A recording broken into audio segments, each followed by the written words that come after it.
Praise the Lord.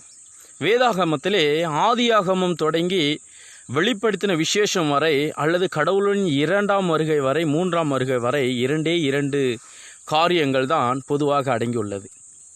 ஒன்று தேவனுடைய கூட்டம், இன்னொன்று பிசாசினுடைய கூட்டம். ஒன்று தேவனால் உருவாயிருக்கிறார்கள், இன்னொன்று பிசாசினால் உருவாயிருக்கிறார்கள். ஒன்று தேவனை தொழுது கொள்கிறோம், இன்னொன்று பிசாசை தொழுது கொள்கிறோம். தேவனுடைய வார்த்தைக்கு கீழ்ப்படிந்தால் தேவனை தொழுது கொள்கிறதற்கு சமம், தேவனுடைய முத்திரை பெறுவதற்கு சமம்.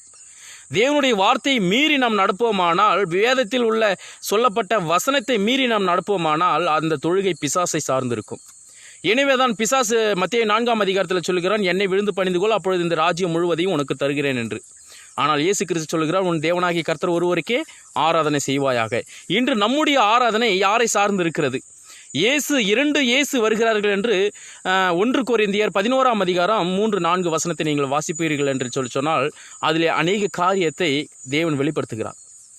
ஆக 2 இயேசு இருக்கிறார்கள், 2 ஆவி இருக்கிறது, 2 சுவிசேஷம் இருக்கிறது. இதில் நாம் எந்த சுவிசேஷத்தில் இருக்கிறோம், எந்த ஆவியை பெற்றுக் கொண்டிருக்கிறோம்? நாம் சிந்தித்து செயல்பட வேண்டும். நம்ம இந்த கடைசி நாட்களிலே நம்முடைய தொழுகை, தேவன் சொன்ன ஒரு நாள் இருக்கிறது, பிசாசு சொன்ன ஒரு நாள் இருக்கிறது. 2 கூட்டம். அநேக திருச்சபைகள் இருக்கலாம், எல்லாம் போலி. ஒரே ஒரு திருச்சபை உண்மையாக இருக்கலாம். அது எந்த திருச்சபை என்று நாம் சிந்தித்து செயல்பட்டு தேவனிடத்தில் ஜெபத்திலே நாம் காத்திருந்து அதை கண்டுபிடிக்க வேண்டும்.